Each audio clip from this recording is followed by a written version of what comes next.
alamin. Alhamdulillahilladzi hadana li hadza wa ma kunna linahtadiya laula an hadanallah. Asyhadu an la ilaha illallah wahdahu la syarikalah wa asyhadu anna Muhammadan abduhu wa rasuluh. Salatan wa salaman daimaini mutalazimaini ala habibinal Mustafa Muhammadin sallallahu alaihi wasallam wa ala alihi wa ashabihi wa man tabi'ahum bi ihsanin ila yaumiddin. Amma ba'd. Para peserta diskusi kopi hangat yang sedang berbahagia dimanapun berada, wabil khusus guru kita yaitu Ustadz Muzaffar, ada juga Ustadz Gunawan di Bali, dan Ustadz Anang, dan ada teman saya ini dari Pulau Kangian ini, Pak Arifin ya.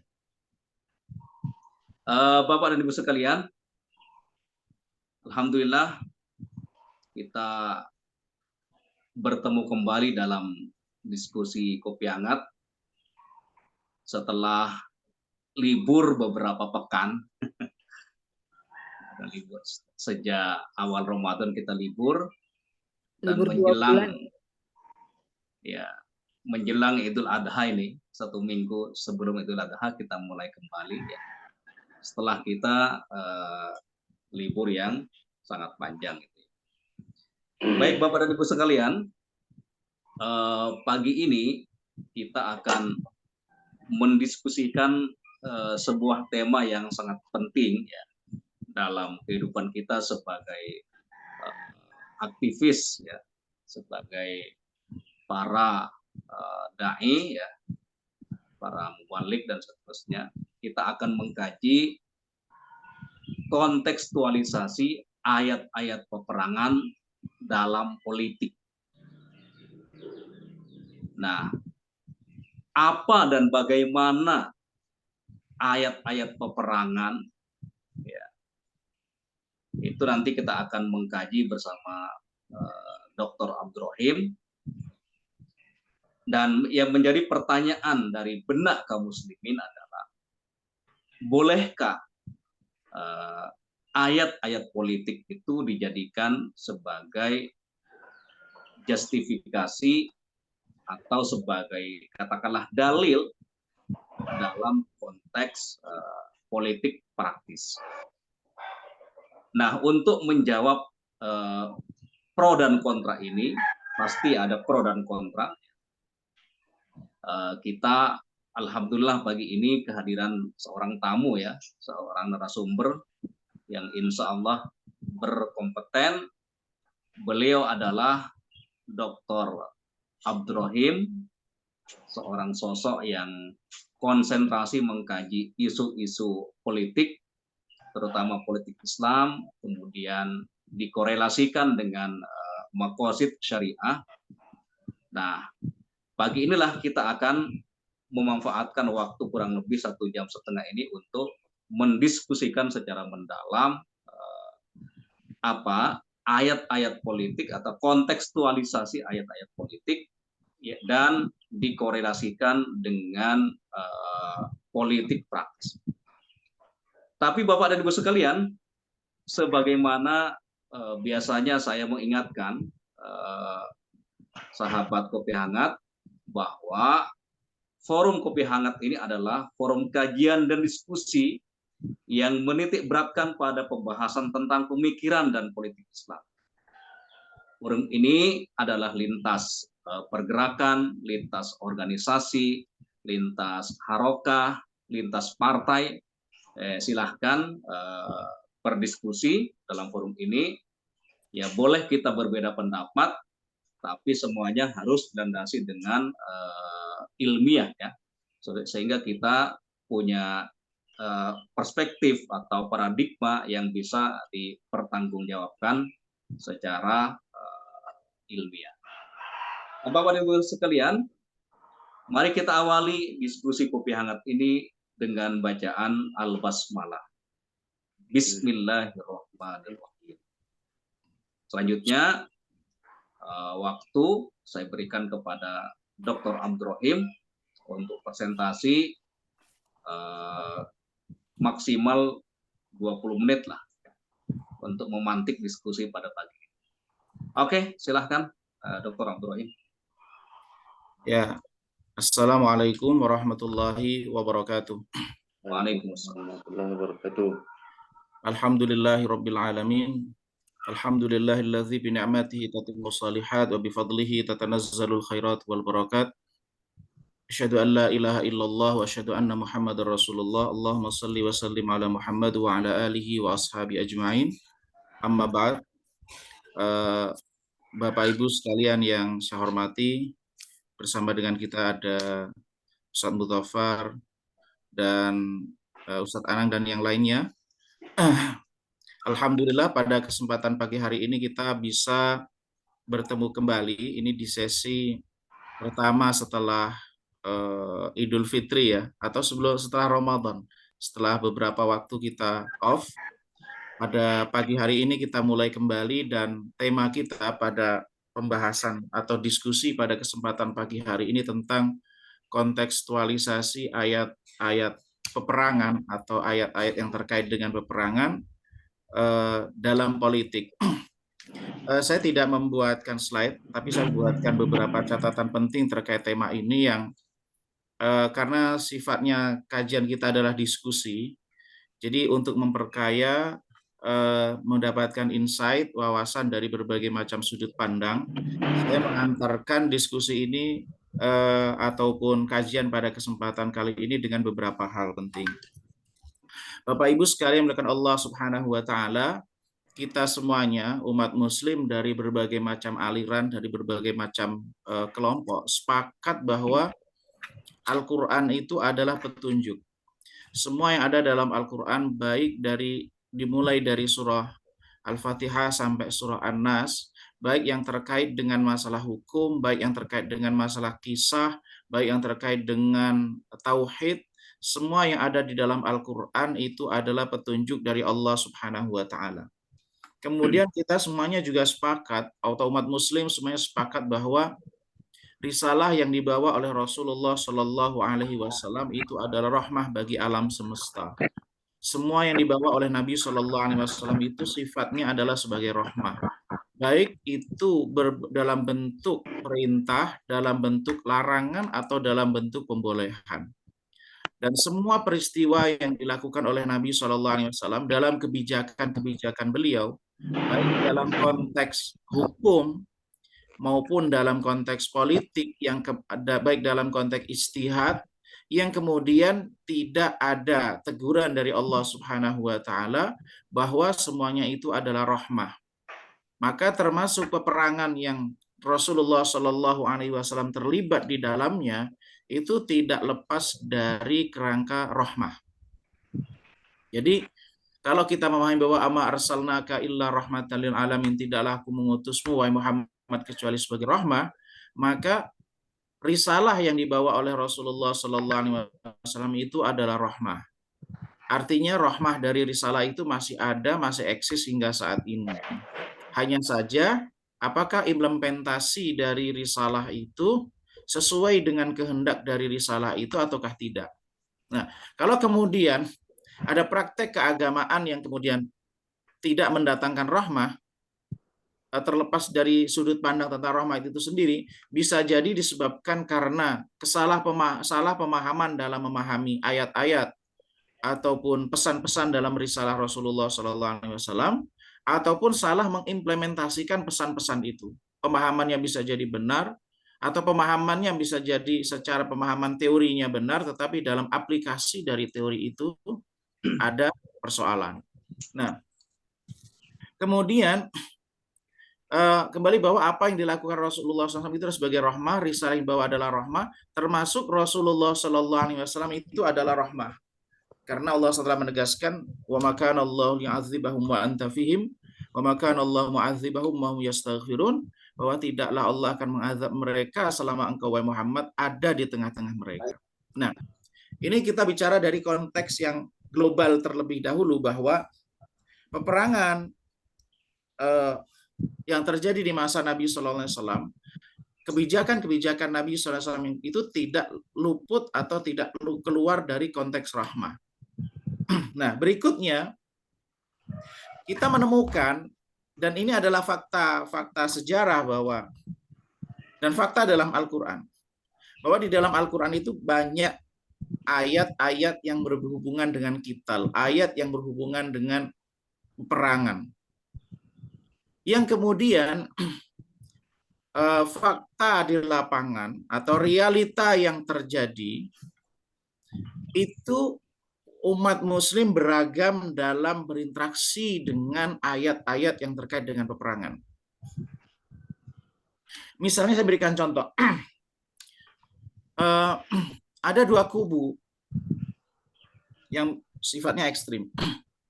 Yang pertama adalah menjadikan semua ayat yang sifatnya silm, semua ayat yang berhubungan damai antara muslim dengan non-muslim itu dinasakh dengan ayat qital. Ini yang kalangan-kalangan ekstrim bahwa ini pola pembacaan terhadap ayat-ayat qital. Waqatiluhum hatta la takuna fitnah wa yakuna ad-dinu kulluhu lillah. Jadi dengan ayat ini maka semua tema-tema tentang hubungan muslim dengan non-muslim diyakini yang sifatnya adalah damai, diyakini dinasakh dengan ayat-ayat qital. Ini sebagian kalangan muslim yang memahami demikian. Namun ada juga sebagian kalangan muslim yang kemudian memahami bahwa semua ayat-ayat qital itu tidak lagi bisa diimplementasikan, sudah tidak bisa lagi diambil sebagai argumentasi, atau tidak lagi bisa dipakai sama sekali dalam konteks kehidupan bernegara, berbangsa, dan bernegara seperti saat ini, karena situasinya berubah dan seterusnya. Ini dua kutub yang kutub yang ekstrimnya ini adalah pokoknya ayat itu ya sudah, itu adalah bagian dari sejarah yang telah lampau. Ini yang biasanya dipakai dalam pendekatan double track, pendekatan kontekstualisasi modernis, yang kemudian sekarang bahwa tema-tema peperangan itu sudah tidak layak lagi dengan adanya realitas sudah berubah, semuanya sudah berubah, maka tidak ada lagi tentang tema-tema peperangan. Nah,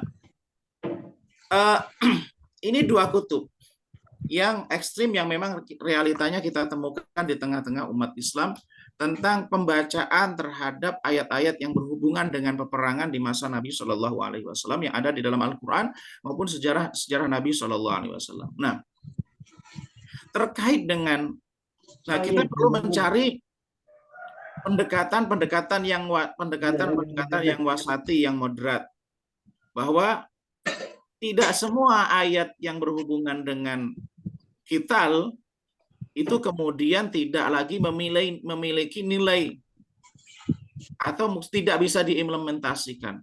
Bahwa semua ayat dalam Al-Quran itu, bahwa Al-Quran itu dari awal sampai akhir adalah petunjuk.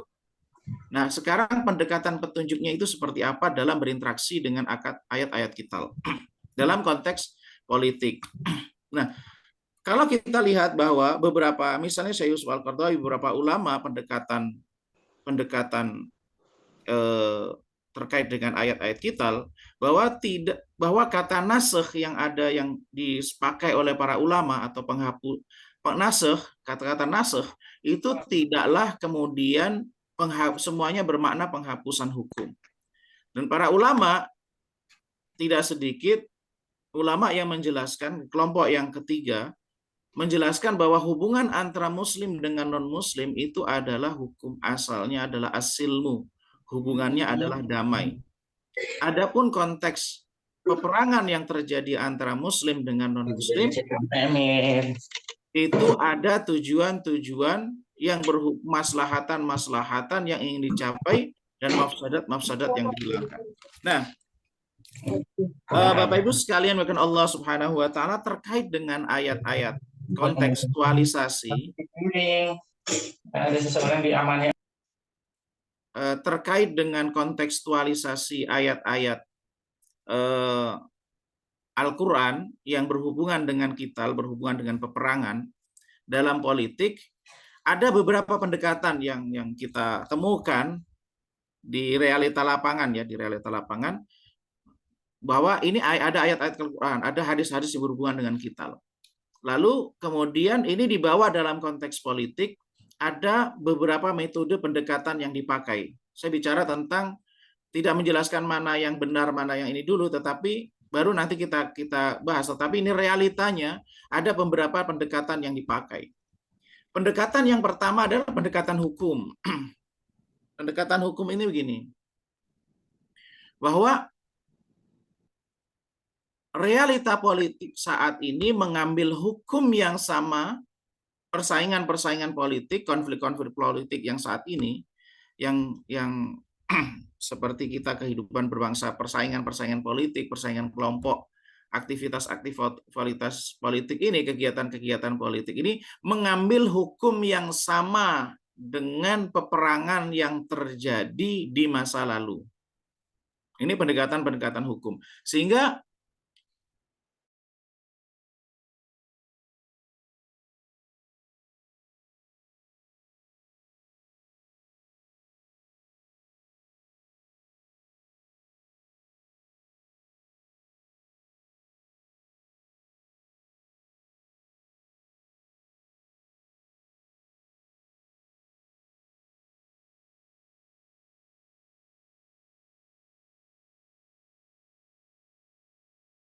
jadi di masa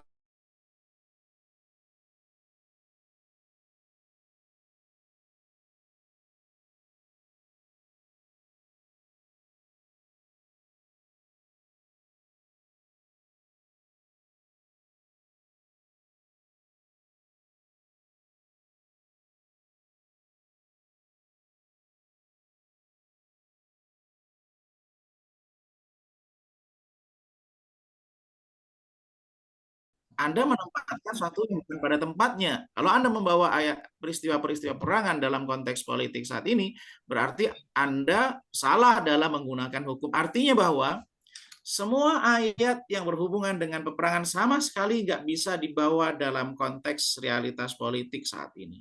Ini dua pendekatan.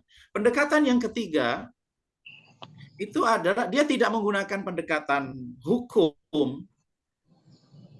Kalau hukum itu kan halal haram, kalau yang sifatnya ini ya halal haram, kemudian misalnya wajib, kemudian misalnya kemudian mustahab dan seterusnya.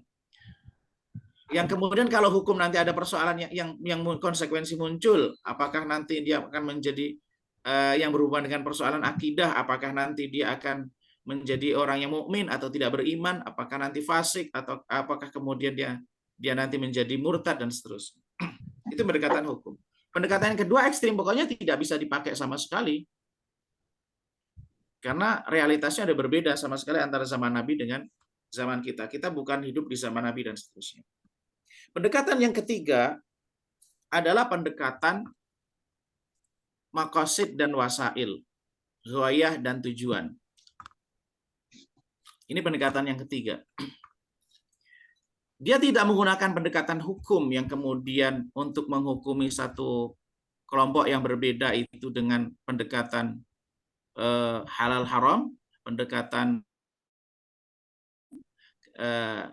kemudian makruh mustahab dan seterusnya. Tetapi pendekatannya adalah wasilah dan ghayah, sarana dan tujuan. Bahwa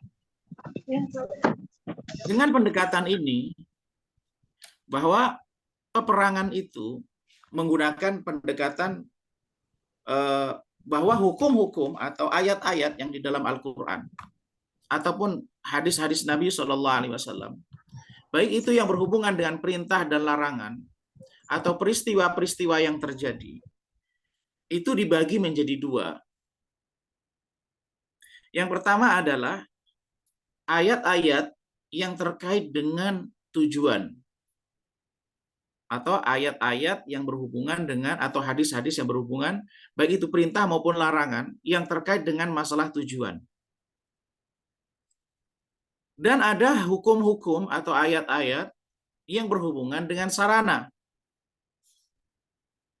Jadi pendekatannya adalah tujuan dan sarana, bukan pendekatan hukum, bukan pendekatan sebagaimana tadi menafikan tidak memfungsikan.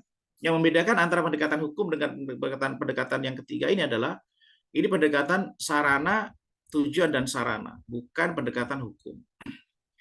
Apa yang dimaksud dengan pendekatan tujuan dan sarana?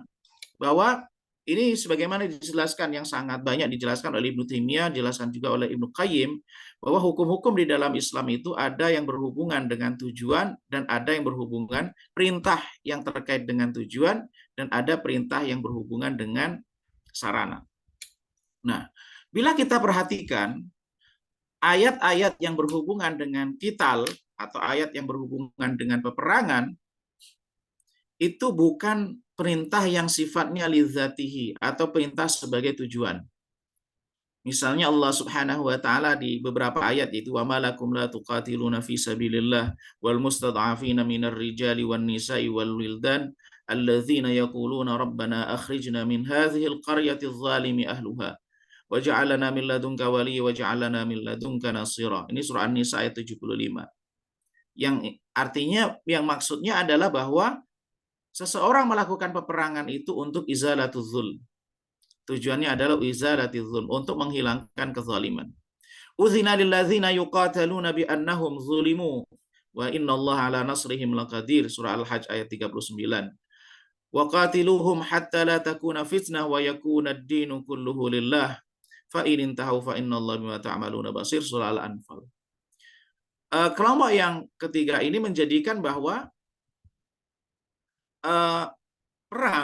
peperangan yang dilakukan oleh Nabi Shallallahu Alaihi Wasallam, baik terkait perang Badar, perang Uhud, dan peperangan-peperangan yang lain, baik yang berlawanan, yang itu kemudian antara Rasulullah SAW dengan kafir Quraisy, dengan orang-orang Arab, maupun peperangan antara Nabi Shallallahu Alaihi Wasallam dengan orang-orang Yahudi, temanya adalah bukanlah untuk menghilangkan agama, tetapi konteksnya adalah kezaliman. Tujuannya adalah iqamatul adli wa izalatiz zulmi, untuk menegakkan keadilan dan menghilangkan kezaliman. Maka perintah-perintah yang berhubungan dengan menghilangkan kezaliman itu adalah tujuan. Peperangan adalah sarana. Maka perintah untuk berperang memerangi mereka atau melawan mereka itu bagian dari sebagai perintah dalam konteks sarana, bukan perintah dalam konteks tujuan. Begitu juga ada hadis Nabi Shallallahu Alaihi Wasallam, la tatamannaw liqa'al adu. Janganlah kalian itu menginginkan bertemu dengan musuh. Nah, artinya bahwa sebenarnya Islam itu bukanlah keinginan yang menciptakan peperangan, tapi peperangan itu adalah sebagai sarana untuk mewujudkan satu tujuan. Nah, ini pendekatan. Maka apa relasinya? Kalau menggunakan pendekatan tujuan dan sarana, maka titik temu antara aktivitas politik dengan peperangan itu pertemuannya dari sisi sarana. Memiliki tujuan yang sama, tapi sebagai sarana yang berbeda.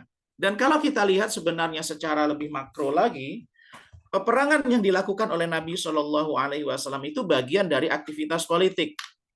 Jadi kalau kita lihat apa yang dilakukan Nabi Shallallahu Alaihi Wasallam itu ada ayat, ada eksekusi ayat.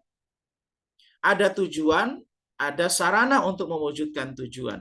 Nah, apa yang dilakukan oleh Nabi Shallallahu Alaihi Wasallam terkait masalah peperangan itu bagian dari kebijakan Nabi Shallallahu Alaihi Wasallam sebagai seorang pemimpin, dan itu adalah bagian dari aktivitas politik. Dan bagian dari aktivitas politik itu, ketika beliau sebagai seorang pemimpin, kemudian ada satu realita lapangan yang terjadi, apakah langkah yang diambil itu, apakah itu peperangan, apakah langkah yang diambil itu adalah perdamaian, apakah perjanjian dan seterusnya, apakah kemudian nanti ketika terjadi peperangan, apakah nanti tawanannya itu diberlakukan keputusan sebagaimana yang terjadi Bani Quraidzah, apakah mereka dilepaskan atau bagaimana? Semuanya ini tidak lepas dalam rangka dalam bingkai aktivitas politik Nabi Shallallahu Alaihi Wasallam. Maka pendekatannya bukan hukum, pendekatannya adalah sarana. Maka ketika situasi itu berubah, maka bisa jadi antara peperangan atau kemudian aktivitas politik secara hukum juz'inya beda. Jadi secara hukum fikih, peperangan dengan aktivitas politik itu berbeda karena satu tindakan yang berbeda. Peperangan memiliki hukum, aktivitas politik memiliki hukum yang berbeda. Tetapi kedua-duanya itu memiliki titik temu, kedua-duanya adalah sarana dan kedua-duanya adalah untuk mewujudkan tujuan. Ada satu ungkapan yang sangat indah disampaikan oleh Ibnu Qayyim ya.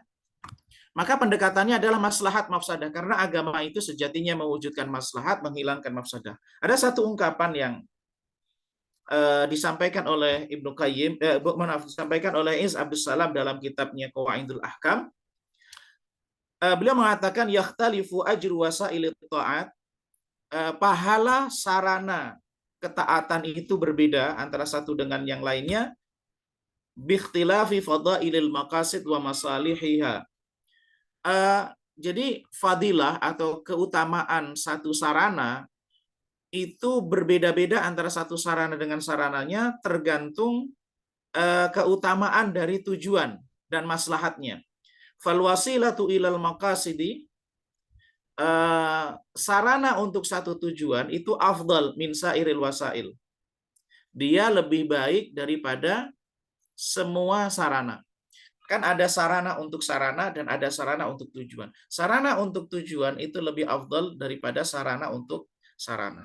Maka mungkin ini yang dapat saya sampaikan. Mungkin nanti bisa teman-teman yang berdalam bisa merujuk di kitab Qawaidul Ahkam fi Masalihil Anam yang membahas tentang wasail ila shalah dengan wasail ila mafasid. Mungkin ini dapat sampaikan Mas Rahman. Oke, mungkin sebagai pemantik diskusi ya, mungkin nanti bisa diperkaya dengan yang lain perspektif yang berbeda, mungkin akan memperkaya kajian kita pada kesempatan pagi hari ini. Wallahu a'lam bishawab. Ya, baik. Terima kasih Dr. Abdul Rahim yang telah memberikan presentasi dan pemantik diskusi pada pagi ini. Ya. Ada beberapa yang bisa disimpulkan dari pemaparan beliau bahwa kaum muslimin itu terbagi menjadi 3 kelompok ya, menyikapi ayat-ayat perang yang korelasinya dengan politik. Kelompok yang pertama itu memahami bahwasanya qital itu ya sama dengan siasa, ya, sama dengan siasa, ya, disamakan 100%. Ya. Tapi ada sisi kubu ekstrim yang lainnya yang menafikan 100% bahwa tidak ada korelasi antara qital dengan siasah amaliyah gitu ya, atau politik praktis ya. Karena pendekatan yang digunakan misalkan adalah politik pada hari ini itu adalah kompetensi, tanafus ya. Bukan untuk bukan peperangan. Kemudian yang ketiga adalah kelompok yang menggunakan pendekatan dari perspektif makosid dan wasail atau tujuan dan sarana. Artinya di sini politik dan qital itu sebenarnya sama-sama punya tujuan yang baik, yaitu iqamatul adl, menegakkan kebenaran, menegakkan keadilan, ya, dan mencegah dari berbagai macam kezaliman. Baik Bapak dan Ibu sekalian, untuk memperhangat dan memperdalam diskusi kita pagi ini, saya persilahkan kepada Bapak dan Ibu sekalian untuk memberikan tanggapan atau misalkan menyampaikan ketidaksetujuan, dipersilahkan. Ini adalah forum ilmiah, ya, insya Allah mengapresiasi semua pendapat selama menggunakan dalil-dalil yang bisa dipertanggungjawabkan. Ya, silahkan, ini sudah ada yang angkat tangan ini ya. Nanti insya Allah Pak Suherlan nanti ya, nanti. Tapi ini sudah ada duluan, ini ada namanya dari Bu Aisyah. Bu Aisyah Ida Rahayu, saya persilahkan untuk berbicara. Baik, bismillahirrahmanirrahim. Assalamualaikum warahmatullahi wabarakatuh. Waalaikumsalam. Kita Muslim di Indonesia ini kan Pak sering dicap radikal gitu ya, intoleran, ekstrim kanan dan sebagainya, karena katanya kita ini terpengaruh oleh ayat-ayat kital di dalam Al-Quran, sehingga ada wacana untuk menghilangkan ayat-ayat kekerasan itu. Nah, oleh pemerintah dilahirkanlah atau dibuatlah sebuah program moderasi beragama. Apakah menurut Bapak ini ada kaitannya moderasi beragama ini dengan kekerasan umat Islam? Artinya moderasi beragama ini bisa mereduksi kekerasan yang dilakukan oleh umat Islam ini atas nama agama. Seperti itu, Pak. Terima kasih. Ya, terima kasih Bu Aisyah. Bu Aisyah dari mana, Bu Aisyah? Tinggalnya di Bogor, Pak. Oh, di Bogor ya. Baik. Terima kasih, Bu Aisyah. Selanjutnya saya persilahkan tadi Pak Suherlan ya, angkat tangan langsung tadi. Silahkan. Setelah itu nanti Ibu Sita ya.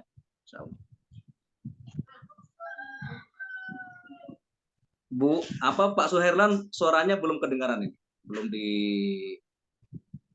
coba di unmute suaranya.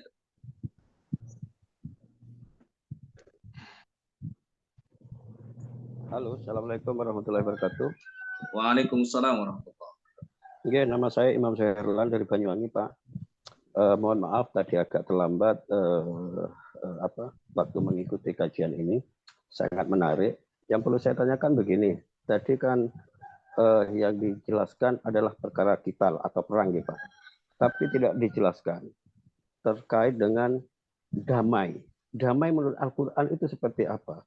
Karena di sini adalah kan kalau kita bicara damai adalah persyaratan untuk tidak perang atau perang, kan seperti itu. Nah, tadi tidak pernah disinggung damainya itu sejauh apa. Karena kalau kita berbicara damai, umat Islam, Muslim, saya kira yang ada di Indonesia, yang saya rasakan, ini perspektif saya saja, mungkin ada beberapa teman yang mungkin tidak setuju, saya mohon maaf jika itu perlu dikritisi juga. Kita umat Islam Indonesia kan tidak merasa damai sebenarnya. Selalu dicap kiri, selalu dicap intoleran dan seperti itu. Nah, yang saya ingin tanyakan, ini damai seperti apa sehingga kita tidak perlu perang, atau damai seperti apa kita harus berperang? Terima kasih. Assalamualaikum warahmatullahi wabarakatuh. Waalaikumsalam warahmatullahi wabarakatuh. Ya, terima kasih Pak Imam Suherlan ya dari Banyuwangi. Sebelum saya minta Dr. Abdul Rahim untuk memberikan tanggapan, terlebih dahulu saya persilahkan Dr. Sita Resmi yang ada di Depok ya. Iya. Bangis Depok. Silahkan Bu Sita. Ya. Jazakallah khair Mas Rahman. Assalamualaikum warahmatullahi wabarakatuh. Alhamdulillah.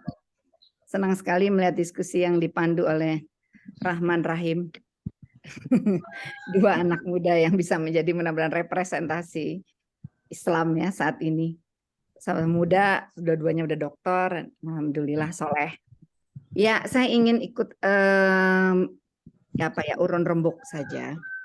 Jadi kalau kita melihat tadi perkataan Ibu Aisyah juga atau pertanyaan Ibu Aisyah itu ada kaitannya dengan yang ingin saya sampaikan. Jadi menurut saya memang masih selalu ada mispersepsi tentang Islam.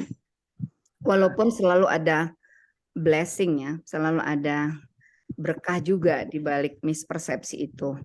Karena misalnya di Eropa itu banyak sekali salah paham tentang Islam, tapi justru banyak sekali yang menjadi mu'alaf ya.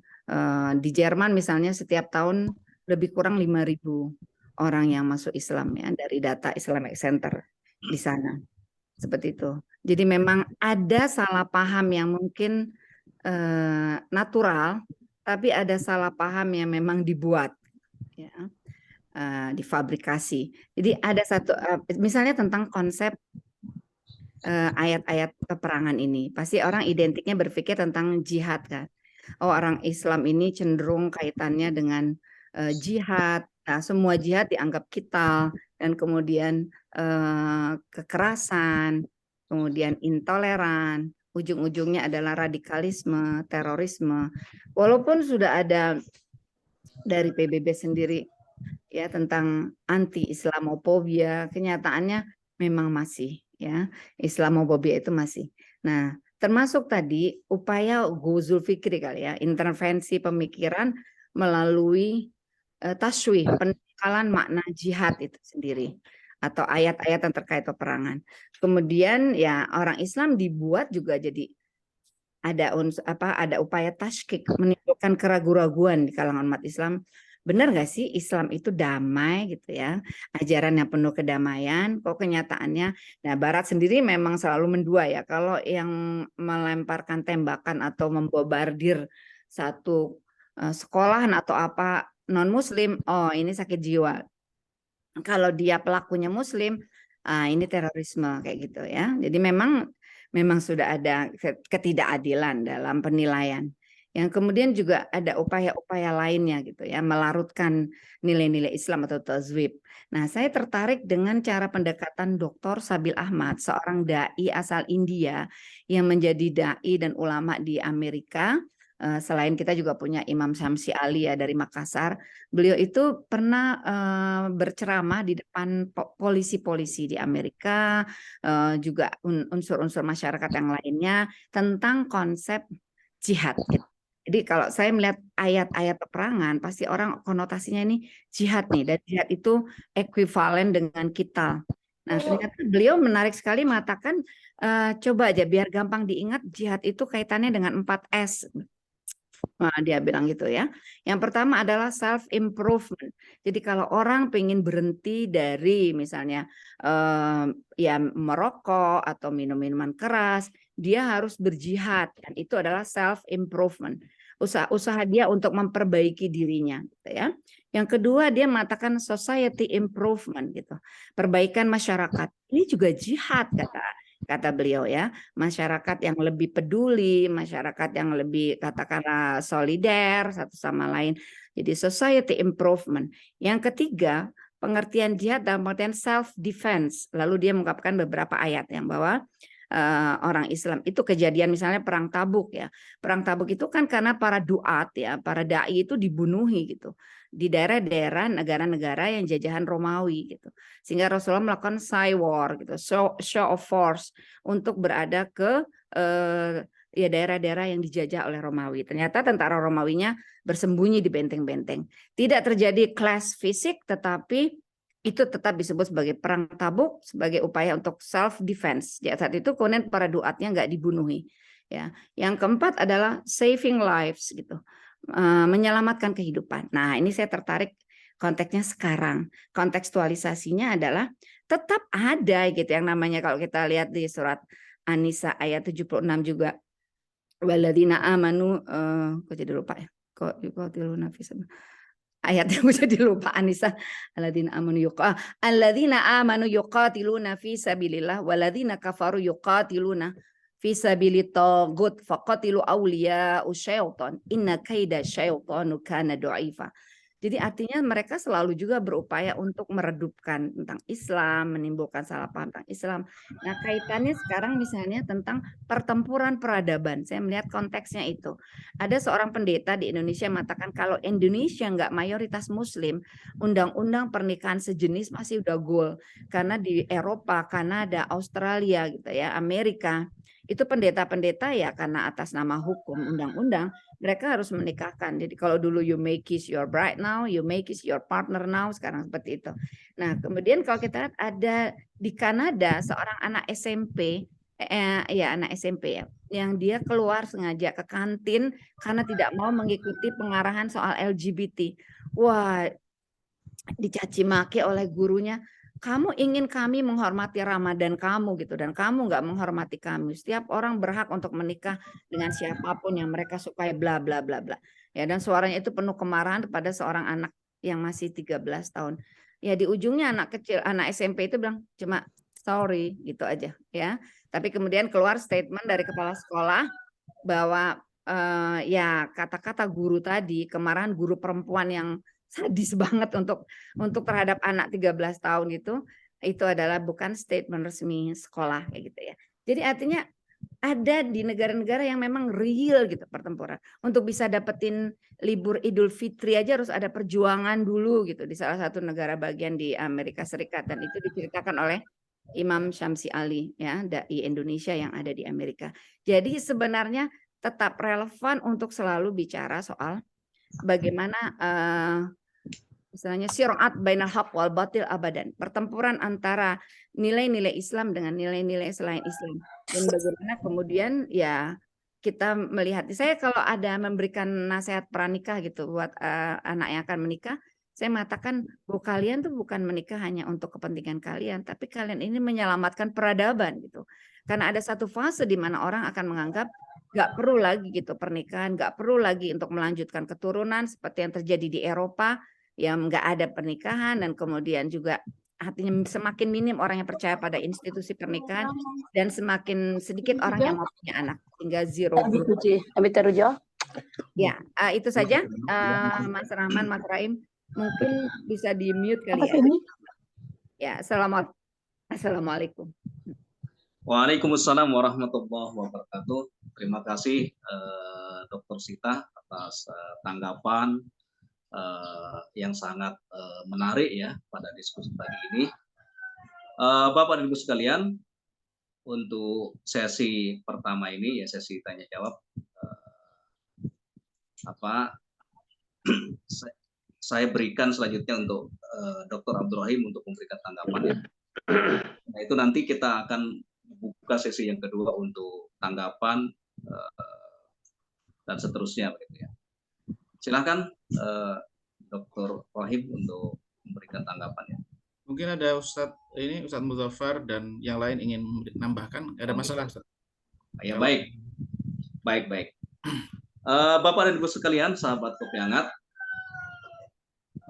saya persilahkan Ustadz Muzaffar yang berada di Surabaya nih ya, agak jauh kita. Ini lintas provinsi. Gitu. Monggo aja, Ustaz. Ya, silakan Dr. Rahim, silakan ditanggapi dulu. Ya, ditanggapi dulu aja nanti. yang dari Bali ini. Yang dari Bali, Mas. Ya, mungkin saya berikan sedikit ya. Ada beberapa hal terkait dengan yang ditanyakan tadi. Kalau masalah tema moderasi beragama, yang dimoderasi ini kan cara beragamanya dan bukan agamanya.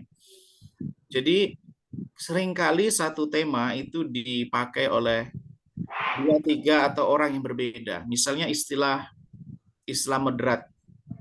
Itu kan kalau kita terjemahkan misalnya wasatiyatul Islam, atau Syekh Yusuf Al-Qaradawi itu waktu dulu karyanya tentang karakter-karakter wasatiyah dalam Islam yang kemudian diterjemahkan dalam moderat. Ternyata yang berbicara tentang Islam moderat itu juga mereka dari berbagai macam mazhab berpikir, referensi dan cara pandang sama-sama menggunakan moderat. Nah, kita perlu sadari bahwa di kalangan umat Muslim itu yang bersikap ekstrim itu adalah fakta, memang ada. Bahwa di antara umat Muslim itu yang memahami Al-Quran, yang memahami hadis Nabi SAW dengan cara yang ekstrim, dengan cara yang sebagaimana kelompok yang kita sebutkan tadi, bahwa menerjemahkan kital yang ada di zaman Nabi itu ya kital sekarang, kital benar-benar kital hukman. Jadi dia itu bukan hanya ini, tapi ya hukman secara hukum, fikih hukum. Ini ya siasa dalam saat ini begitu. Jadi itu faktanya memang ada, tetapi juga ada orang yang ekstrim yang ingin memoderasi. Yang ingin dimoderasi yang mana? Yang mereka yang menerima yang pertengahan dengan yang ekstrim dimoderasi menjadi liberal, itu juga ada. Karena itu fakta yang ada. Maka bahasa moderasi beragama ini MUI kan juga menggunakan tema moderasi beragama. Kemudian juga kalau nggak salah BNPT juga menggunakan tema moderasi beragama. Tapi kalau saya lihat dari tema-tema yang usung itu berbeda antara yang dipakai oleh MUI dengan yang dipakai oleh BNPT. Itu kalau kita lihat ya, tema-tema pembicaraannya itu berbeda antara pendekatan yang dipakai oleh MUI, dan di sini ada Ustadz Muhammad Rahman yang nanti bisa menjelaskan tentang moderasi beragama. Kemudian atau yang dipakai oleh BNPT misalnya diwakili oleh siapa itu dari Madura ya, mungkin Ustadz Rahman kenal kayaknya. Itu kan juga dia menggunakan tema moderasi beragama. Nah, kemudian terkait dengan antara umat Muslim di Indonesia lah, misalnya dalam konteks Indonesia, kita di Indonesia ini terikat dalam satu kesepakatan bersama, dan di surah Al-Maidah Allah SWT mengatakan ya ayyuhalladzina amanu aufu bil uqud. Wahai orang-orang yang beriman, tepatilah janji kesepakatan yang ada. Dan kalau kita lihat dalam perspektif pendekatan wasilah dan maqasid, bahwa persatuan, ikatan persatuan antar umat beragama, dan terutama adalah umat satu agama di Indonesia dan lintas umat agama, hubungan yang baik di antara mereka, perdamaian, tidak ada angkat senjata. Kalau kata damai dalam masa-masa itu adalah angkat senjata dan pengkhianatan. Ini sekaligus menjawab tadi ya. Jadi pengkhianatan dan angkat senjata itu berarti dia merusak perjanjian. Itu bila dilakukan maka berarti dia sudah melanggar kesepakatan, maka berlakulah hukum-hukum yang disepakati. Misalnya kayak yang di mana yang dikatakan separatis itu di OPM ya. OPM ya kalau nggak salah. Iya.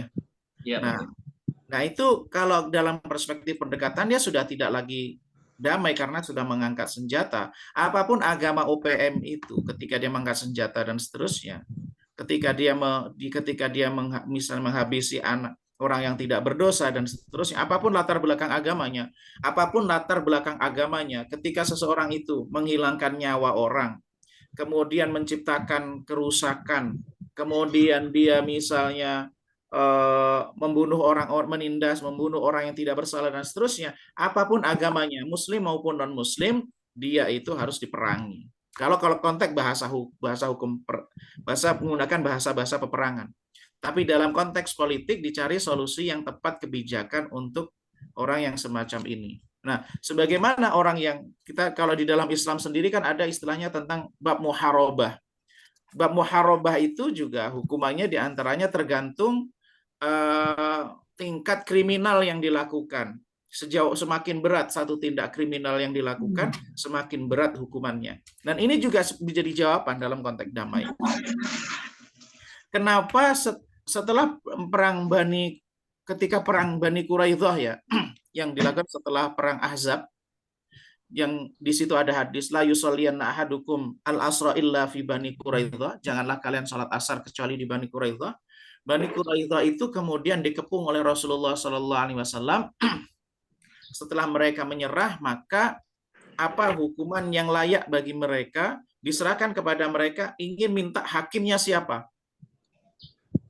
Mereka meminta hakim dari kalangan Khazraj ya kalau nggak salah ya, yaitu Sa'ad bin Mu'adz ya, kalau nggak salah ya, benar Ustaz Mudzaffar? Al-Aus. Aus atau Khazraj? Aus. Khazraj itu Sa'ad bin Ubadah. Jadi pertimbangan orang Yahudi dalam Bani Quraidzah itu adalah karena mereka adalah partner mereka di masa sebelum Islam, maka akan memberikan hukuman yang meringankan mereka. Tapi ternyata kemudian keputusan itu dihukum bahwa setiap laki-laki yang sudah balik itu dihukum mati. Maka kemudian kalau kita lihat saat ini kan peristiwa ini dijadikan oleh sebagian kalangan bahwa Rasulullah SAW melakukan tindak kekejaman begitu kan. Pertama bahwa yang menunjuk hakim pada waktu itu bukanlah Rasulullah SAW secara zahir, secara ini adalah mereka sendiri yang memilih hakim, apa hukuman yang berlaku bagi mereka atas pengkhianatan yang mereka lakukan, pelanggaran janjian yang sudah mereka buat, kesepakatan yang sudah dibuat, lalu mereka berkhianat atas kesepakatan itu.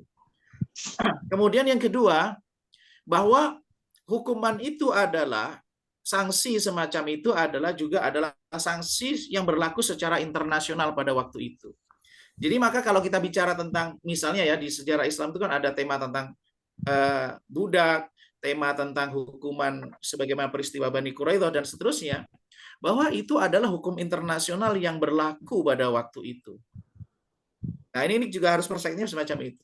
Dan kemudian keputusan itu, ketika satu keputusan itu diambil, vonis hukum yang berlaku atas kesalahan itu, ya itu adalah hukum yang berlaku pada waktu itu. Keputusan semacam itu baru kemudian mendapatkan ikrar dari Rasulullah Shallallahu Alaihi Wasallam. Jadi ketika satu kesepakatan itu dibuat, bahkan dalam perperangan sendiri ya, sebagaimana Islam itu melihat bagaimana ketika ada seorang Muslim memberikan jaminan kehidupan kepada orang non-Muslim misalnya, maka nggak boleh seorang non-Muslim lain-lain melakukan pengkhianatan. Nah, maka dari sini ketika kita bicara tentang masalah damai, ketika ada perjanjian antara Muslim dengan Muslim, kesepakatan bersama, maka kita semua terikat dalam perjanjian itu. Lalu kalau ada orang sampai mengangkat senjata, berarti sudah angkat senjata sebagaimana yang terjadi di Bani Quraidah dan seterusnya, maka berarti dia sudah berkhianat terhadap kesepakatan damai itu. Nah, tentu kalau apakah sejauh mana perdamaian itu dirusak, sejauh mana kesepakatan yang ada. Nah, dalam hal ini, dalam menyikapi politik dalam hal semacam ini ada dua pendekatan sebenarnya. Menurut saya ya, ini saya bisa ini. Yang pertama, dalam perkara-perkara qat'iyat, perkara-perkara yang sudah sepakati secara eksplisit, pelanggaran terhadap kesepakatan itu berarti dia melanggar. Yang kedua, kalau di dalam Islam itu ada perkara-perkara dzanniyat, perkara yang abu-abu, maka cara melihatnya dari aspek efek. Jadi kalau perkara-perkara yang sudah disepakati, perkara-perkara yang qat'iyat, perkara-perkara yang sudah ada ijma oleh ulama, ini dalam skup pandangan Islam ya, maka kita melihatnya secara zahir yang dilakukan itu. Tapi kalau perkara-perkara dzanniyat, perkara-perkara yang mulai tafsir, maka kita melihatnya dari sisi efek, dampak yang muncul dari satu pilihan, satu sikap tersebut. Mungkin ini Ustadz Rahman tanggapan saya. Belum menjawab semuanya, tapi mudah-mudahan nanti ada tanggapan yang lain yang bisa menambah dan memperkaya perspektif kita. Wallahualam. Baik, Dr. Ibrahim, luar biasa tanggapannya. Mungkin saya menambahkan untuk menanggapi Bu Aisyah ya, terkait dengan moderasi beragama ya. Jadi istilah moderasi beragama itu sebenarnya yang dimoderasi itu adalah tadayunnya, tadayun, cara beragama seseorang. Karena agama Islam itu sudah pasti wasati. Ya, jadi prinsip dari ajaran Islam itu sudah wasati. Itulah yang dideklarasikan oleh Al-Quran, surat Al-Baqarah ayat 143. Wa kadzalika ja'alnakum ummatan wasatan. Jadi umat Islam ini adalah umat yang wasaton, umat yang pertengahan, umat yang objektif, ya. Tidak terjebak kepada ekstrim kanan atau ekstrim kiri, dalam artian tidak menyusah-nyusahkan agama, tidak mempersempit agama, tapi di sisi lain juga tidak memudah-mudahkan agama. Jadi cara pandang misalkan Barat ya, Barat dengan Islam terkait moderasi ini berbeda. Misalkan ada seorang analis ya dari Amerika itu mengatakan bahwa parameter seorang moderat itu ketika seorang Muslim tidak ingin merealisasikan nilai-nilai Islam dalam kehidupan berbangsa dan bernegara. Itulah perspektif Barat terkait moderasi beragama atau Islam moderat. Tapi dalam pandangan ulama Islam yang dikatakan moderasi beragama itu adalah bagaimana seorang Muslim bisa beragama secara proporsional dalam segala situasi dan kondisi. Kalau dalam kondisi damai, seperti negara kita, negara Indonesia adalah negara damai, maka kita tidak bisa perlakukan sebagai negara perang. Sebagaimana negara perang tidak bisa dilakukan dengan pendekatan katakanlah damai. Intinya Islam itu ada perdamaian, ada peperangan, semuanya itu bisa direalisasikan, diimplementasikan sesuai dengan situasi dan kondisi. Itulah cara memahami Islam secara proporsional. Jangan sampai menjadikan negara dakwah, katakanlah tempat dakwah, tapi disikapi dengan perang. Katakanlah ada non-muslim ya tidak melakukan kesalahan kepada kita, tapi kita ganggu, itu juga nggak boleh. Ya tergantung situasi dan kondisi. Itulah barangkali yang dimaksud dengan wasatiyatul Islam yang ini sebenarnya tahun 80-an bukunya sudah ditulis oleh Syekh Yusuf Al-Qaradawi. Ini sebenarnya bukan barang baru ya. Dalam konteks meluruskan pemahaman-pemahaman kaum muslimin yang ada di antara mereka terjebak kepada ekstremisme di satu sisi dan terjebak kepada liberalisme di satu sisi. Baik, selanjutnya saya mohon berkenan Ustaz Muzaffar untuk berikan tanggapan yang kontrak lagi Ustaz.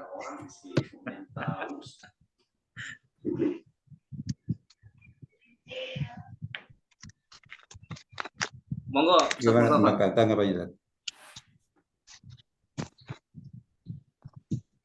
Assalamualaikum warahmatullahi wabarakatuh. Waalaikumsalam. Alhamdulillahirrahmanirrahim. Wassalatu wassalamu ala Sayyidina Muhammadin Sayyidil Mursalin wa ala alihi washabihi ajma'in. Amma ba'd. Ya, saya kira yang disampaikan oleh Dr. Abdul Rahim sudah sangat representatif. Tinggal yang butuh waktu lebih lama itu untuk mengunyah-ngunyahnya. Beberapa catatan saja untuk tema ini, Zat. Memang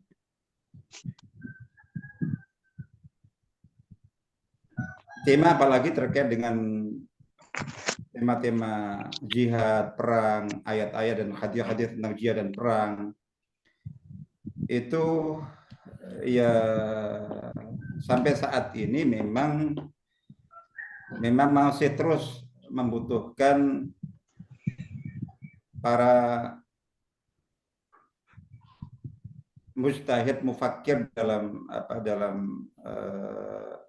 tanda kutip ya, untuk terus bisa jadi menampilkan tafsir-tafsir, bayan-bayan, syarah, penjelasan-penjelasan yang benar, tepat, dan proporsional.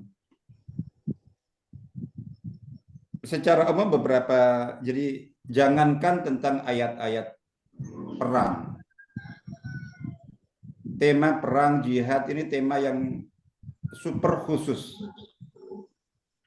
Artinya kalau untuk memahami ayat dan hadis tentang fikih taharah, fikih salat, fikih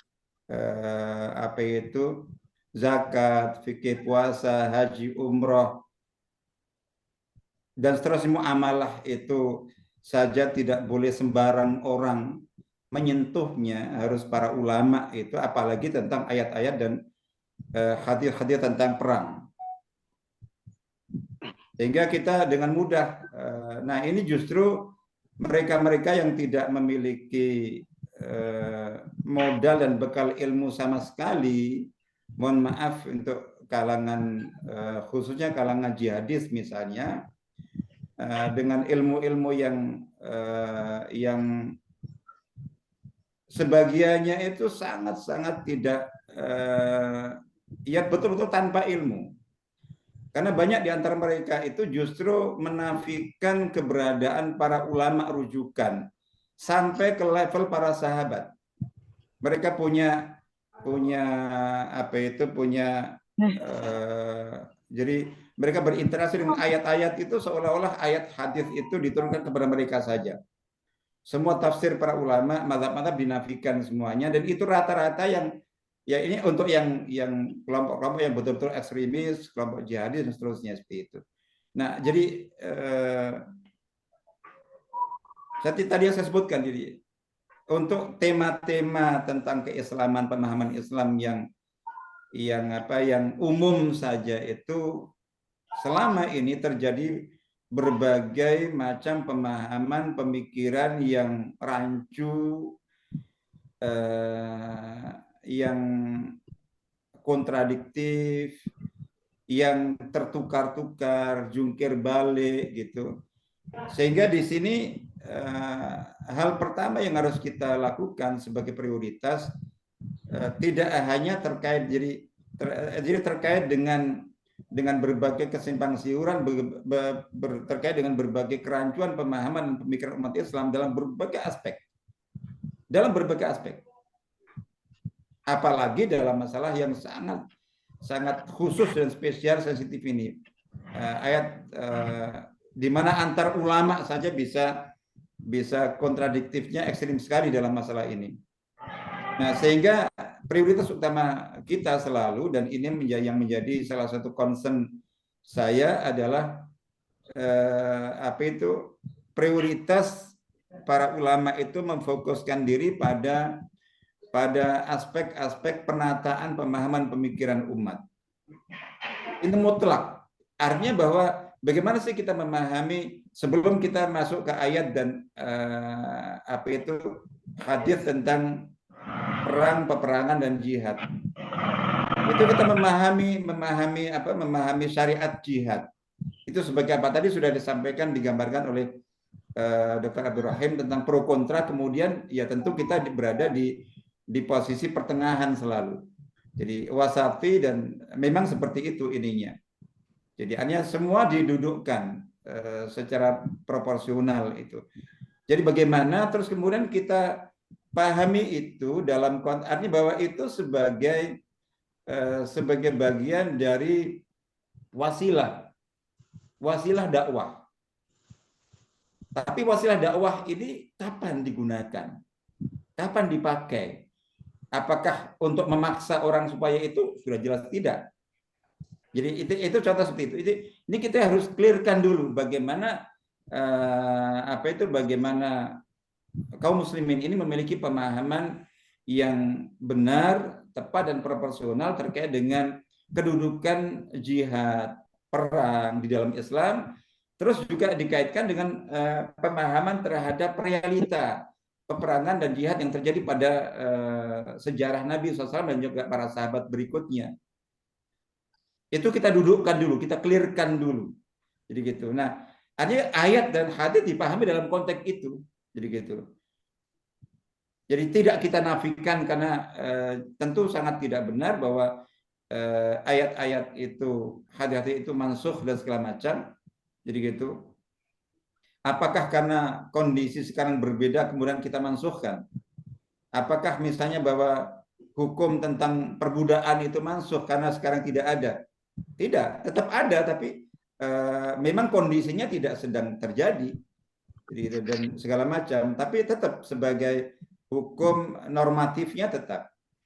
Tapi kapan itu diterapkan? Nah, ini yang harus didudukkan dulu. Jadi menata pemahaman, menata pemikiran umat ini merupakan salah satu prioritas paling utama, karena berbagai persoalan yang terjadi di antara umat Islam, bahkan termasuk para tokoh, para pimpinan, para ulama. Jadi mohon maaf bahwa ini sebentar lagi kan kita beridul adha. Tentang mengapa kita begitu sulit untuk menegakkan syariat Idul Adha yang dalam setahun itu syariatnya sekali. Tidak ada di satu tempat, di satu kota Idul Adha 2 kali dalam belasan abad sejarah umat Islam. Itu nggak pernah terjadi. Nah, itu mengapa kok begitu sulitnya di negara kita? Hanya di negara kita, negara lain tidak ada sama sekali. Hanya di negara kita, itu karena apa? Banyak kerancuan pemahaman yang perlu kita tata. Tentang yang dipahami, Idul Adha itu apa sih? Mayoritas kalangan memahami Idul Adha itu salat Id. Tidak benar. Idul Adha seperti Idul Fitri itu adalah hari raya. Hari raya itu hari yang dirayakan. Namanya merayakan hari itu nggak mungkin pribadi-pribadi, kelompok-kelompok, bersama-sama, suasana. Nah, dia di suasana di mana hari raya dirayakan bersama itulah salah satu syiarnya salat. Salah satu syiarnya adalah menyembelih hewan kurban. Jangan didahulukan menentukan sholatnya kapan. Terus masing-masing sholat sendiri-sendiri, itu nggak ada. 15 abad nggak pernah ada pemahaman seperti itu. Nah, itu banyak kerancuan di tingkat ini. Contoh, jadi aneh bahwa itu kita dudukkan, apalagi kita masuk ke ayat hadis perang, itu lebih dahsyat lagi. Jadi saya kira itu dulu, penataan itu. Terus bahwa ini super khusus ini. Fikih tentang perang, ayat-ayat perang, ini super khusus. Kalau tentang ayat tentang buyuk, muamalah, sholat saja nggak boleh disentuh oleh sembarang orang, apalagi ini. Ulama saja ibaratnya ada 100, mungkin yang mestinya nyentuh masalah ini itu hanya 10 barangkali. Jadi ibaratnya seperti itu. Nah, ketika ini disentuh justru orang yang nggak paham tentang fikih, salat fikih itu, ya udah pasti kacaunya. Saya kira itu yang pertama. Ya yang pertama atau dua. Apa itu?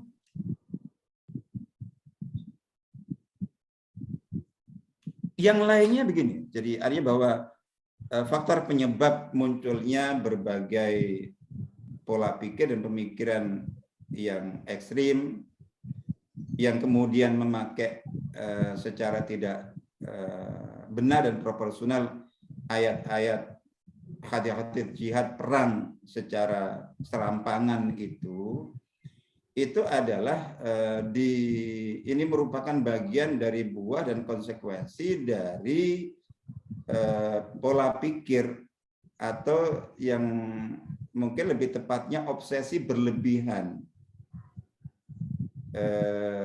yang merupakan buah dari doktrin fikrah atau pemikiran umumnya kaum pergerakan terkait dengan kemutlakan harusnya Islam itu diperjuangkan agar bisa berkuasa.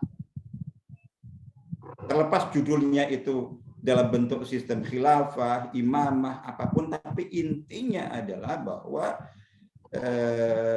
jadi pemikiran yang dimiliki banyak kalangan bahwa Islam harus berkuasa, bisa berkuasa dengan sistem dan polanya yang seideal mungkin, sistem syura, bukan politik dinasti dan seterusnya itu. Ini pola pikir yang seperti itu yang kemudian menghasilkan pemikiran-pemikiran takaluf, aksi-aksi dakwah takaluf, pemaksaan-pemaksaan, dan akhirnya ya itu tadi, dengan mudah untuk memaksa ini siapapun yang dianggap menghalangi itu jalan ke arah realisasi Islam berkuasa itu akan dipakai ayat-ayat tentang perang dan jihad itu dan seterusnya. Saya kira itu juga harus di-clearkan dan didudukkan betul-betul, dan saya kira ini banyak kalangan kaum pergerakan Islam, harakat Islamnya dengan beragam faksinya itu bertanggung jawab dalam masalah ini. Saya kira itu. Barakallahu fikum, mohon maaf. Silakan. Ya, luar biasa. Terima kasih Ustadz Muzaffar yang telah memberikan tanggapan yang luar biasa, sehingga diskusi kita semakin menarik karena disertai dari berbagai macam pendekatan.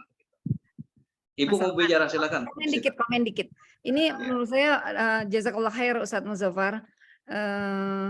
Setelah saya tadi mengungkapkan tentang mispersepsi dunia barat ya tentang Islam, ternyata dari uraian Ustadz Muzaffar juga ada satu hal yang sangat clear ya, bahwa penjelasan Dr. Sabil Ahmad kepada orang-orang non-muslim di sana sebenarnya adalah satu penjelasan yang juga harus dicerna oleh orang Islam sendiri. Jadi artinya dari internal umat Islam sendiri juga memang ada betul. yang membuat timbulnya salah paham itu ya Ustadz ya. Iya, kan? Ya betul. Jadi berarti mesti ada Muslim society improvement juga, perbaikan di antara masyarakat muslim itu sendiri. Jazakallah khair Ustadz. Ya, terima kasih Ibu Sita. Ini saya perlu sapa, ada Bapak Misran ya, Ustadz Misran dari Bangkalan ini, dari pimpinan daerah Muhammadiyah Bangkalan, tetangganya Ustadz Muzaffar ini, tetangga jauh. Ya, Ustadz Misran mau berbicara? Silakan, Ustaz. Silakan. Waalaikumsalam warahmatullahi wabarakatuh. Masya Allah. Suaranya bisa dikenyangkan. Ya, agak kurang keras, Pak. Kurang keras ya. Ya, sudah sekarang. Ya. Saya mungkin menukil pendapat Syekh Hasyim Syirat, seorang sofistik. Suaranya ya. Ya. Pertama, Rasulullah itu mengilustrasikan bahwa Islam itu seperti air. Halo, bisa didengar? Ya, ya. Silakan, Ustaz. Rasulullah itu mengilustrasikan bahwa Islam itu seperti air, sementara manusia itu seperti bumi. Nah, air jatuh ke bumi, ada bumi yang areanya bisa menerima, menyimpan, bahkan bisa menumbuhkan buah-buahan di atasnya.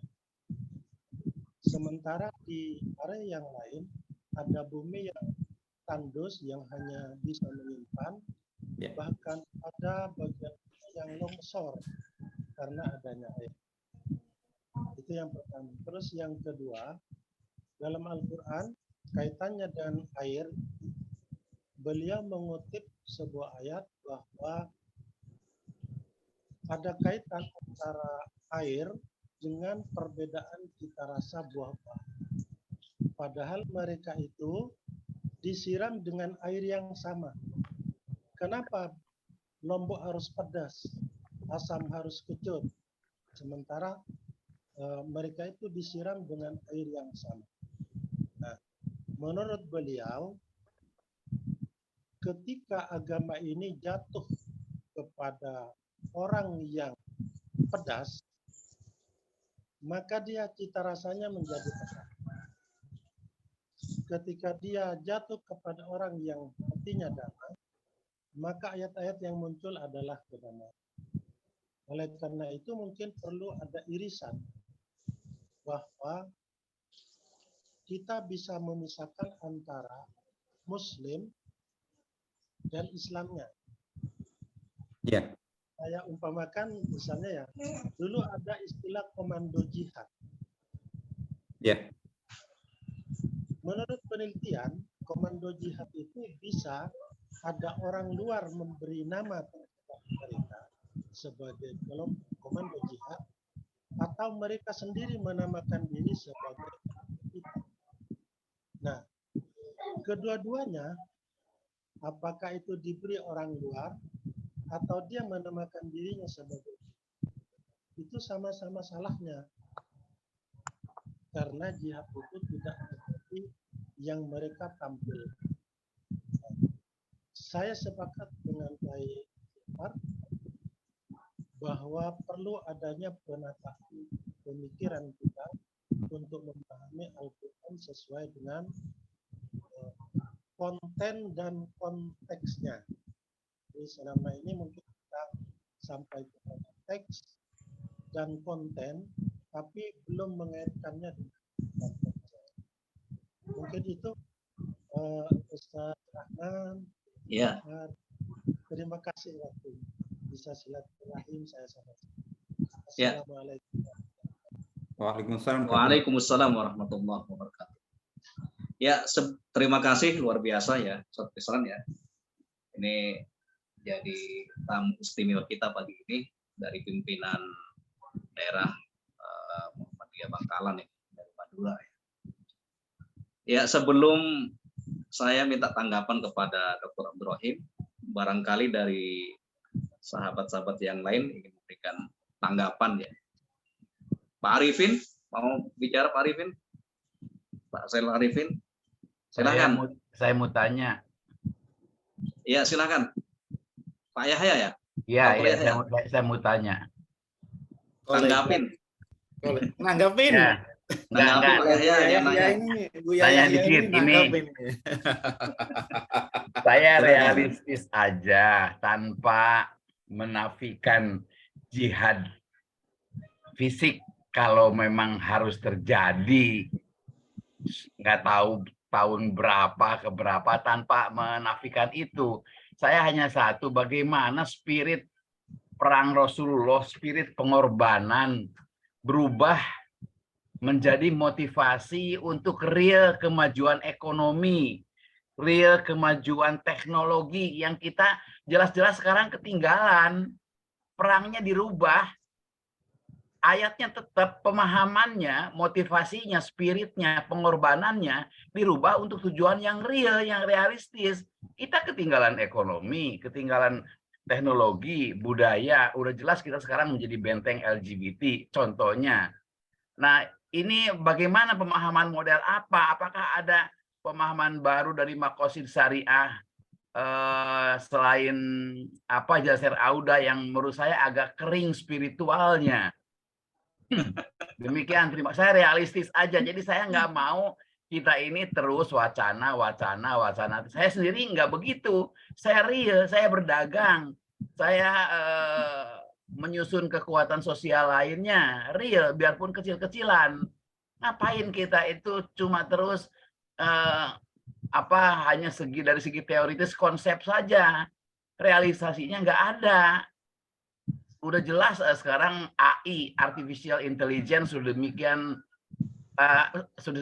maju. Kita apa antisipasinya? Kita bikin konten status asal masih gagap kok. Demikian, terima kasih. Assalamualaikum warahmatullahi wabarakatuh. Luar biasa semangat jihadnya Dr. Yahya. Terima kasih. Ini semangat jihad yang luar biasa. Ya, tanpa menafikan jihad. Baik, ya, terima kasih Pak Yahya. Saya persilahkan yang lain ya, yang ingin berbicara. Gimana Pak Zainal Arifin mau bicara?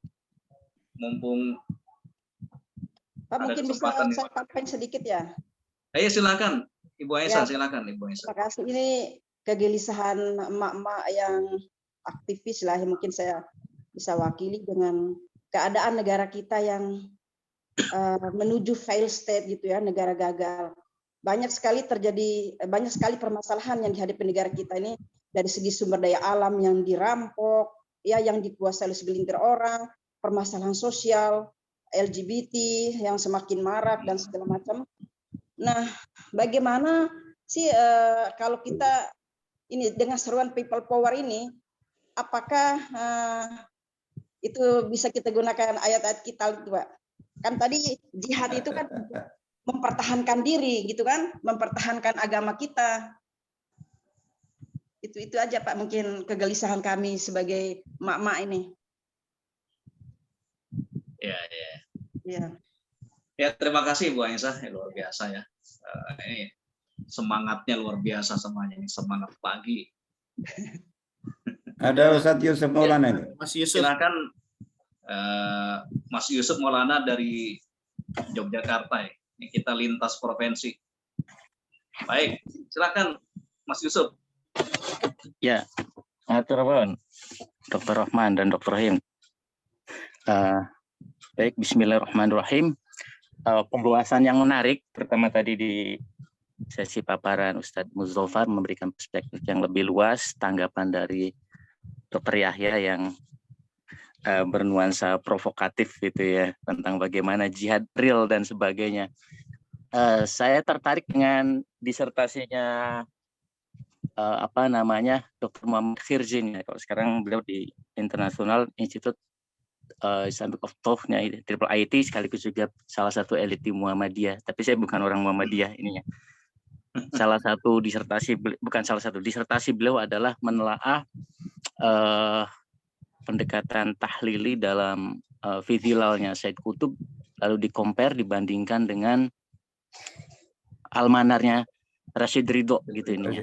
Salah satu yang kemudian menarik di situ dan relevan dengan bahasan ini adalah Pak Khirzin membagi konsep yang namanya jihad eksklusif dan jihad inklusif, meskipun pembagian ini kadangkala problematis gitu ininya. Jadi kalau Said Qutb disebut penelor dari jihad eksklusif yang nanti konsekuensinya adalah bla bla bla dan sebagainya, sementara Rashid Ridho dengan almanarnya dengan pendekatan tahlili, beliau simpulkan ini jihad inklusif yang bisa memberikan arahan bla bla bla bla dan sebagainya. Konsep-konsep semacam ini atau ranah pemikiran semacam ini, kupasan turuf, daras dan sebagainya, menurut saya sangat penting dan tidak perlu dibandingkan dengan apa yang disampaikan salah satu pembahas tadi dengan aksi-aksi atau praksis real di lapangan. Karena kalau konsepnya rusak, itu nanti aksinya rusak gitu. Jadi dalam mahfudzat yang kita hafal semua, al-ilmu qabla qawli wal amal itu saya kira masih relevan gitu. Bagaimana Farid Eshak misalkan dengan telaahnya soal masalah Quran yang dengan liberasi dan yang kita tahu hasilnya itu ya aksi praksis dari anak didiknya Farid Eshak juga akan rusak juga gitu menurut kita ya. Sebaliknya kita juga tadi udah disinggung Ustadz Muthofar melihat para pemikir kalangan fundamentalis yang dengan pendekatan atomistik kalau kata Pak Hirzin, tahlili terhadap ayat-ayat jihad, ayat-ayat qital, mereka tidak membandingkan dengan ayat yang lain atau kata beliau kita bisa mengharapkan sebetulnya dengan pembacaan maudhu'i ketimbang tahlili gitu. Tapi kalangan fundamentalis, kalangan tadi Ustadz Muthofar menyebutnya kalangan haroki itu cenderung memang tahlili. Ayat ini dipakai kemudian diartikan konteksnya begini. Ayat ini dipakai untuk memilu konteksnya waktu partainya kecewa dengan pendekatan tahaluf siasi dengan partai sekuler misalnya dan seterusnya gitu ininya. Nah, model-model tahlili yang atomistik ini saya kira yang pesan positif yang saya baca dari disertasi Pak Hirzin adalah ke sana gitu ininya. Masih tetap akan dipakai bukan hanya kalangan haroki tapi juga partai-partai Islam bahkan mungkin partai sekuler gitu ininya. Ini kan muslim politik gitu, musim politik akan dipakai ayat-ayat semacam ini. Nah, itu barangkali peringatan penting dari Pak Hirzin yang tadi sudah disinggung oleh Ustadz Muthofar. Boleh jadi bukan hanya kalangan fundamentalis, kalangan haroki, bisa juga kalangan nasionalis sekuler juga akan memanfaatkan secara atomistik atau tahlili ayat-ayat tertentu untuk melegitimasi langkah-langkah politiknya misalnya. Semacam itu. Nah, disinilah menurut saya dibutuhkan Sabil Ahmad, kalau tadi Dr. Sita sudah menyinggung, atau dalam bahasa yang lebih lokal lah, saya misalkan meskipun dengan keterbatasan beliau, saya acungi peci lah buat Dr. Kunto Wijoyo almarhum, bagaimana mengajak para alim untuk bisa membumikan makna dari jihad, makna dari elan vital perang, yang kalau kata Pak Hirzin kira-kira bisa sih enggak sih, kalau jihad itu hari ini dikontekskan dalam spirit seperti Bushido bagi orang-orang Jepang gitu ya. Bushido, semangat yang membangkitkan pasca restorasi Meiji. Jihad tuh kayak gitu. Nah, ini masuk ke ranah yang tadi diinginkan oleh kalangan Islam yang memang suka dengan ranah praksis seperti mohon maaf Pak Yahya tadi gitu ininya. Maka di sini dibutuhkan konseptualis teoretikus yang memang bisa menerjemahkan. Rasanya saya nggak setuju kalau disebut Dr. Jasir Audah pendekatan Mokoshidinya disebut kering dari spiritual gitu. Mungkin maaf cara baca kita yang mungkin tidak tepat gitu ininya. Bagi sebagian orang Syekh Al-Qaraduwi pendekatannya itu hambar dan ngacak-ngacak Quran. Tapi bagi sebagian orang itu inspiratif banget dan sebagainya. Farid Eshak misalkan atau Syahrur misalkan.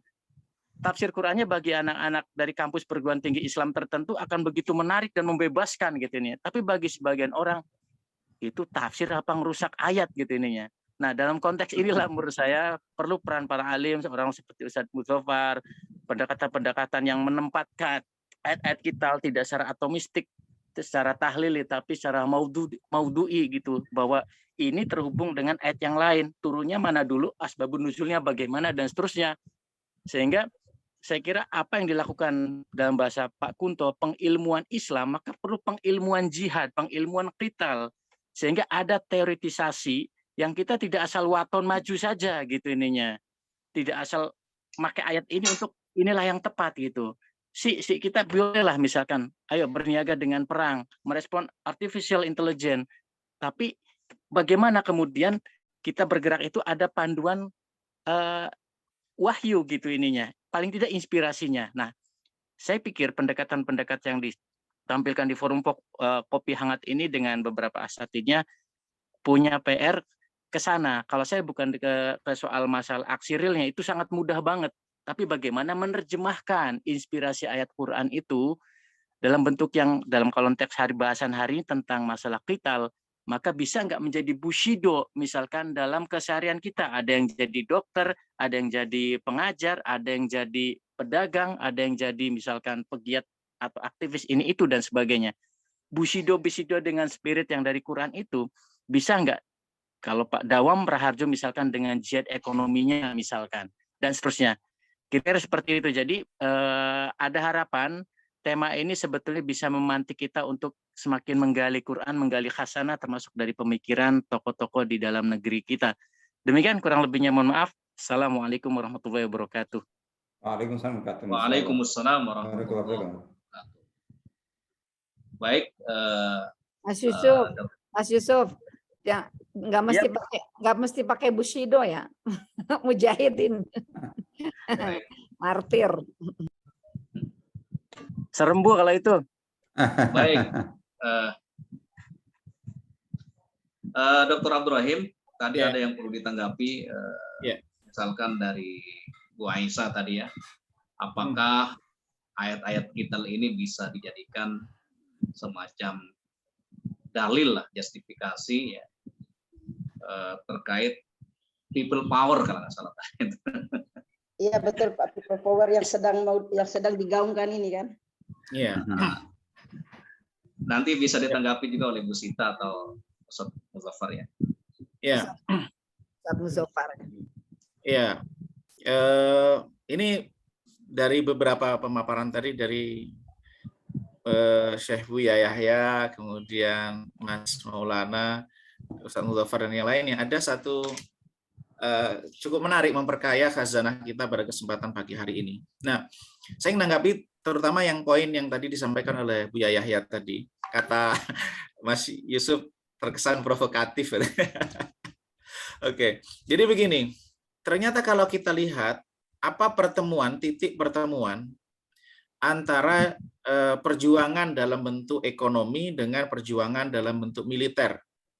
Kalau kita sebutkan peperangan itu kan adalah perjuangan dalam bentuk militer, perjuangan dalam bentuk ekonomi. Kedua-duanya ini adalah sarana yang kemudian bertemu dalam satu tujuan, yaitu menciptakan kemaslahatan publik. Kita bawa ada hadis Nabi SAW yang semakna dengan hal itu. Misalnya, as-sa'i 'alal armalati wal miskin kal mujahid fi sabilillah. Orang yang bekerja berusaha untuk membantu para janda, yang sebutnya Imam Bukhari sebenarnya membantu anak yatim. Cuman ini kan hadis ini kadang-kadang agak dieksploitasi, Ustaz Muzaffar ya. Jadi ada orang yang kepentingan akhirnya wah ini fadilah tertentu lah begitu. Jandanya dipilih-pilih.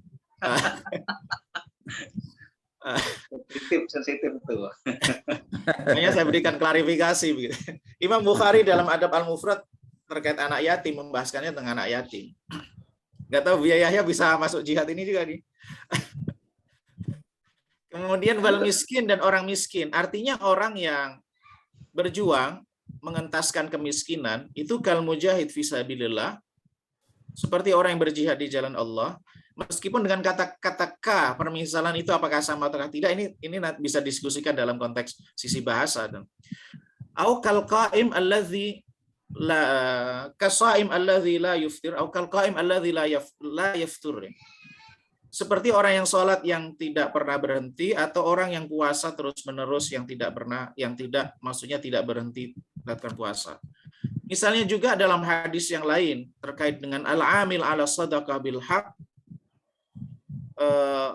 kal mujahid fi sabilillah fa huwa fi sabilillah hatta yarji'a ila baitihi atau kama qala Nabi sallallahu alaihi wasallam. Amil pengelola dana zakat yang dengan hak, dengan cara yang benar, itu fisabilillah atau kal mujahid fisabilillah hatta yarji'a ila baiti, sampai dia pulang ke rumahnya. Ini kan mari kita dalam konteks pendekatan tujuan dan sarana, bahwa kedua-duanya ini kalau kita lihat misalnya maqasid syariah dalam konteks pendekatan personal itu ada 5, yaitu menjaga agama, jiwa, akal, kemudian kehormatan dan harta, bahwa peperangan, jihad dengan peperangan, jihad dengan semuanya ini masuk dalam wilayah wasail yang kesemuanya itu memiliki kontribusi peran strategis dalam mewujudkan menjaga agama, menjaga jiwa, menjaga akal, menjaga kehormatan, menjaga harta. Dan semua disebutkan fisabilillah. Apa titik temu antara amil yang hak, amil pengelola dana zakat, pengelola dana publik yang dikelola dengan cara yang benar, bahwa dia itu sedang berjihad fisabilillah sampai dia itu pulang, atau mereka yang diutus oleh Nabi mengambil dana zakat dan seterusnya yang kemudian kemaslahatannya untuk orang fuqara masakin, atau orang yang berusaha untuk membantu orang yang sedang kesulitan, alal almalati wal miskin, orang yang membantu orang yang miskin fisabilillah. Apa titik temu antara dia dengan mereka yang berperang? Semuanya adalah kemaslahatan publik. Kalau kita lihat ya, kemaslahatan publik. Di satu sisi, semuanya ini adalah bentuk aktivitas sebagai sarana untuk mewujudkan kemaslahatan publik. Kalau kemudian itu publik, kemudian diterjemahkan dalam skala individunya, bisa terkait dengan agama, bisa terkait dengan jiwa, bisa terkait dengan akal, bisa terkait dengan terkait dengan kehormatan, bisa terkait dengan masalah harta. Maka begitu juga orang yang belajar ilmu. Kalau lana fara min kulli firqatin minhum ta'ifatul yatafaqahu fid din wal yunziru qaumahum idza raja'u ilaihim la'allahum yahdharun. Bahwa orang, begitu juga hadis Nabi Shallallahu Alaihi Wasallam bahwa orang yang talabul ilmi itu fahuwa fisabilillah. Bahkan Imam Nawawi juga memasukkan di dalam asnaf bahwa orang yang talabul ilmi itu berhak menerima dana zakat karena fisabilillah, maka akan ketemu konteksnya antara tadi yang mereka mengelola dana publik, mereka yang menyantuni fakir miskin, mereka yang berperang, mereka yang talabul ilmi. Semuanya ini kalau kita tarik dalam titik temu di antara mereka itu pada kemaslahatan publik. Kemaslahatan publik itu bisa dari sisi agama, bisa dari sisi jiwa. Misalnya yang tadi mengelola dana zakat itu kan berhubungan dengan kemanusiaan, berhubungan dengan keselamatan kebutuhan fundamental yang ada dalam diri manusia. Begitu juga fisabilillah berperang itu untuk menghilangkan kezaliman, intimidasi pihak-pihak tertentu terhadap kelompok yang lainnya, dan seterusnya. Maka dengan pendekatan ini sebenarnya ada tujuannya sama tapi sarananya beragam. Nah, kemudian kontekstualisasinya itu dilihat kebutuhan ruang waktu yang ada saat ini dalam konteks mewujudkan kemaslahatan itu tadi apa. Misalnya saat pandemi kemarin ya, para tenaga kerja, para tenaga kesehatan ya, nakes itu, apakah mereka masuk dalam kategori fisabilillah, jihad fisabilillah? Kalau kita menggunakan pendekatan sarana dan tujuan, maka mereka bisa masuk dalam kategori fisabilillah karena ada sisi kemaslahatan publik yang berhubungan dengan itu tadi. Bukan kemaslahatan individu. Itu mungkin yang ingin pendekatan maqasid yang mungkin tadi ada tahlili dan seterusnya. Kalau pendekatan maqasid dan pendekatan wasail, pola pembacaannya semacam itu, bahwa yang disebutkan Bu Yahya tadi bahwa dia jihad ekonomi dan seterusnya itu bagian dari sarana yang memang untuk mewujudkan ada titik temu dengan peperangan tadi dari sisi sama-sama sarana kemaslahatan. Nah, kemudian prioritas sarana apa yang dipakai dalam konteks ruang waktu, konteks situasi, itu menyesuaikan dengan tuntutan yang ada di waktu dan tersebut. Selama itu nanti ada ujungnya ada kemaslahatan publik, ada kemaslahatan yang berhubungan dengan agama, kemaslahatan jiwa, akal, kemudian seterusnya, maka itu bisa masuk dalam fisabilillah. Lalu bagaimana dengan people power yang disebutkan tadi? Nah, ini mungkin perlu kejelian. Selama ini kan di kalangan Islamiyin ya, di kalangan intelektual Muslim, kajian keislaman ini cenderung pendekatannya adalah kualitatif. Ijtihad itu cenderung pendekatan kualitatif. Sebenarnya penting untuk menggagas pendekatan kuantitatif. Misalnya people power itu bukan hanya pendekatan kualitatif apakah sah, tidak sah, dan seterusnya, tapi perlu data kuantitatif sejauh mana efektivitas, sejauh mana kemudian maslahat, dampak, dan seterusnya memunculkan, itu yang perlu juga dikaji. Saya berikan contoh begini ya, bagaimana peran selama ini, kan sering ini muncul tentang hukum riba. Ini nanti biaya gitu. Jadi ini, riba, apakah bunga bank itu masuk riba? Selama ini pendekatan kajiannya adalah kualitatif. Kualitatifnya bagaimana? Akan muncul pendekatan ulama berbeda pendapat dalam masalah bunga bank termasuk riba. Misalnya Syekh Ali Jum'ah, kemudian Syekh Sayyid Tantawi ya mengatakan bahwa bukan riba. Kemudian nanti misalnya Syekh Qardawi, Syekh Wahbah Zuhaili, dan seterusnya. Bahkan sekarang ada seakan-akan nuansa kalau kubu Mesir itu adalah bukan riba, kalau kubu Saudi dan yang lainnya termasuk riba.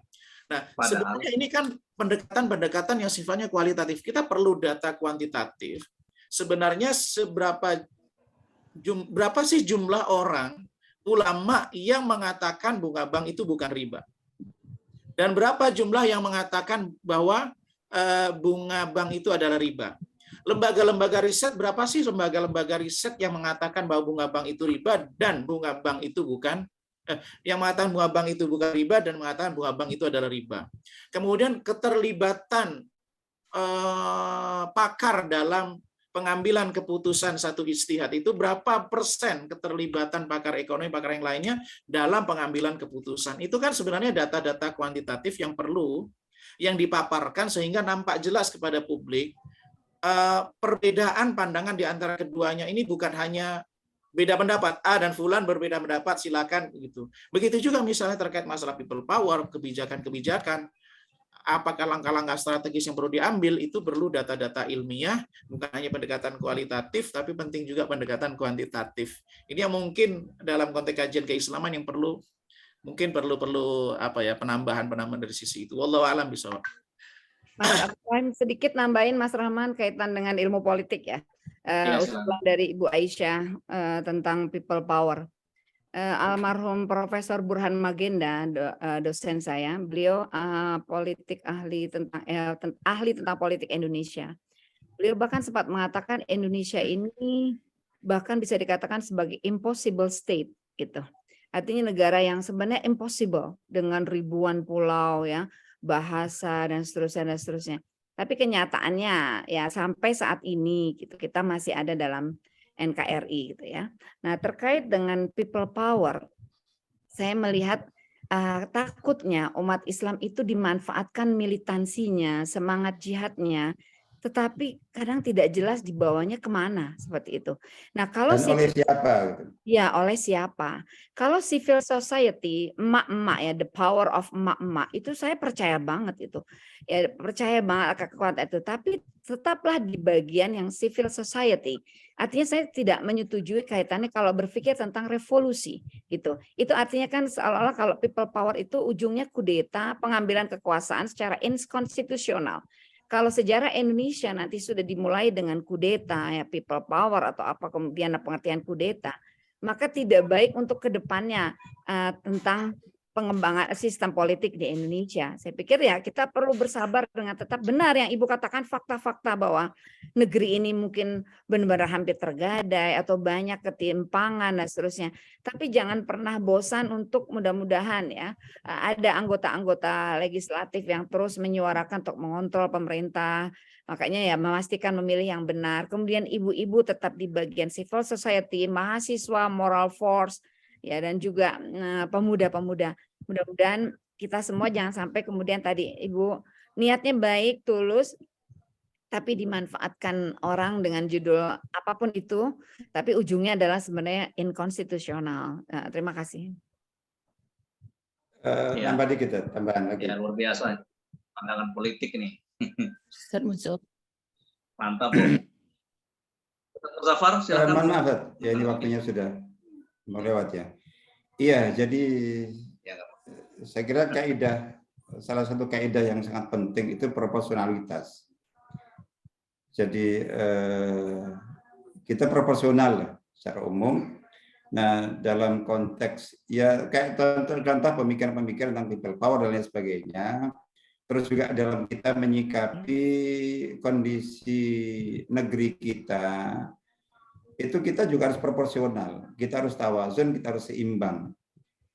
Jadi artinya kalau kita tiap hari di grup-grup WA itu kemudian membaca tulisan-tulisan provokatif yang hanya menyorot aspek-aspek negatif, destruktif di negeri ini, itu Masya Allah, itu memori dalam pikiran kita, hati kita itu gelap. Dan nah bahayanya adalah ketika kita diprovokasi tapi kita tidak punya kemampuan berbuat apapun. itu akan melumpuhkan potensi diri. Jadi akhirnya kita tidak bisa apa-apa. Harus kita imbangi dengan banyaknya peluang, aspek-aspek positif, peluang-peluang untuk kita berbuat, kita beraktivitas. Nah, di sini sangat penting sangat penting untuk kita membuat perbandingan, komparasi dengan kondisi negeri-negeri Muslim yang lainnya, khususnya di Timur Tengah. Itu kalau kita bandingkan dengan negeri di sana dari sisi berbagai buruk itu saya selalu setuju dengan statement para syekh dosen saya dari Mesir, dari Syria, dari Irak, teman-teman saya dari dari Afrika Utara, Libya, Tunis, Jazair, bahwa kita itu di surga. Ini penting juga kita sadari. Itu di banyak tempat lain sejak dulu itu kumpul 3 pemuda itu udah ditangkap dan semacam itu, mengadakan aksi ini dan itu. Ini bukan konteksnya ini ya, tapi maksudnya bahwa kita harus proporsional, kita harus seimbang. Dan saya termasuk yang sangat tidak setuju dan suka ketika tulisan-tulisan yang ini mestinya untuk, apalagi provokatif, yang mestinya untuk para tokoh, para pengambil kebijakan itu di-share tentang berbagai kondisi politik di atas sana, terus kemana di-share di kalangan emak-emak, jadi diskusi emak-emak. Itu kita akan negative thinking selalu, kemudian potensi kita, energi kita habis, jadi memori pikiran kita penuh dengan berbagai masalah yang tidak terjangkau oleh ini kita. Sementara kita tidak bisa mampu berbuat apa-apa. Padahal di depan, belakang, kanan, kiri kita itu medan-medan dakwah, medan-medan jihad dalam konteks civil society tadi itu banyak sekali. Itu terhijabi, tertutup. Karena kita pikirnya, saya akan gabung people power dan semacam itu. Insya Allah. Terus begini, kita perlu ini, jadi jangan ubah Indonesia dan logika para penguasanya itu untuk seperti logika penguasa Mesir, Tunis, Jazair, Syria, Irak. Jadi gitu. Ya, artinya bahwa sampai saat ini dari Orde Baru ke belakang ada berbagai itu, tapi masih dalam batas. Kita harus pahami bahwa logika penguasa sepanjang sejarah itu, ketika dilawan mereka punya semua kekuatan yang mereka miliki. Jadi siapa yang bertanggung jawab ketika kemudian umat itu menjadi bulan-bulanan dan segala macam itu.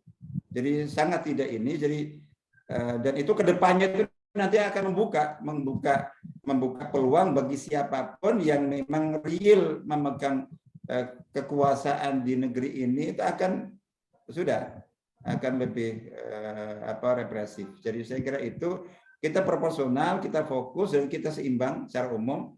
Dalam konteks tema yang tadi dibahas, saya ingin nambahkan sebetulnya kita tidak perlu memaksakan untuk memakai ayat-ayat hadits jihad untuk kewajiban kita melakukan berbagai mujahadah di bidang pendidikan, sosial, ekonomi. Jadi Islam itu termasuk dalil-dalil itu lengkap untuk semua kebutuhan tadi. Untuk yang di bidang pendidikan, ekonomi itu semua ada dalilnya, ada ayatnya, ada hadisnya. Tidak perlu kita paksakan memakai ayat jihad dan perang, kecuali dalam konteks ruhnya, semangatnya. Jadi gitu. Ya tadi sudah dibacakan oleh Dr. Abdul Rahim misalnya gitu. Untuk tema apapun itu ada. Jadi ada. Jadi esensi, substansinya dan nilainya. Itu ada semuanya, tidak perlu kita memakai ayat perang kita pakai untuk ini, kita pakai untuk itu, tidak. Biarlah di situ, tapi ada masanya, ada syaratnya. Jadi gitu. Untuk menyemangati orang supaya dia bekerja itu tidak kurang, berlebih barangkali. nyemangati untuk supaya beramal, bekerja, profesional, ihsan, itqon itu dalam berbagai bidang. Itu ada semuanya, tidak perlu kita memelintir ayat perang dan jihad, biarlah di sana. Cuman memang dalam konteks sekarang itu tidak boleh diperlakukan karena syaratnya. Jadi kalau di konteks perang itu, jihad perang itu hampir mutlak. Jadi salah satu syarat utamanya adalah kesatuan komando. Mengapa di dalam kepemimpinan Islam itu ada hadis yang sangat keras ketika ada dua khalifah di baiat dalam waktu bersamaan, bunuhlah yang di baiat terakhir. Itu karena ini nanti ketika memberikan komando perang dan jihad itu siapa yang akan? Itu akhirnya saling nih yang sekarang terjadi di Sudan itu seperti itu. Dua kekuatan sama-sama membawa senjata, itu yang jadi yang banyak ya rakyatnya, yang hancur fasilitas negaranya, yang rugi umat Islam, musuh Islam keplok, jadi gitu. Sambil membekali senjata untuk kedua-duanya seperti itu. Nah itu jangan sampai terjadi di Indonesia. Insya Allah peluang kebaikan tetap kita. Jadi kita misalnya tentang pengetahuan. Jadi bahwa apa yang kita harus ketahui dari realita kehidupan itu, kita juga harus pandai dan bisa membatasi diri. Jadi misalnya bahwa saya tahu ini tentang ini itu manfaat nggak untuk saya? Atau hanya akan melumpuhkan potensi diri dan energi saya. Artinya bahwa membuat saya emosi, tapi saya tidak bisa melampiaskannya secara benar. Mohon maaf, ngapain? Jadi gitu. Kita harus membatasi diri kita. Udah, saya nggak perlu tahu itu, saya serahkan kepada ini. Kalau memang kita tahu sesuatu, sampaikan kepada itu. Jadi gitu. Nah sekarang ini Masya Allah, itu tema atau materi-materi yang seharusnya itu diarahkan kepada para pemimpin tokoh itu jadi konsumsi grup-grup WA, terus membuat kita tiap hari marah aja gitu, terus nggak bisa apa-apa. Itu banyak orang yang mungkin lumpuh, kena stroke itu gara-gara itu sebenarnya. Saya sangat yakin gitu. Barakallahu fikum, maaf. Ya, terima kasih. Ya, jazakumullah khairan. Ustaz Muzaffar, ya, luar biasa pandangannya. Bapak dan Ibu sekalian, tak terasa kita sudah hampir 2 jam ya diskusi. Ini sudah 2 jam setengah mestinya, tapi kita mulai tadi terlambat ya, jam 5.30. Artinya kita sudah diskusi sekitar 1 jam setengah. Baik Bapak dan Ibu sekalian, kita sudah berada di penghujung acara. Ustaz Abdurrahim mau memberikan closing statement sebelum saya tutup. Cukup Ustaz.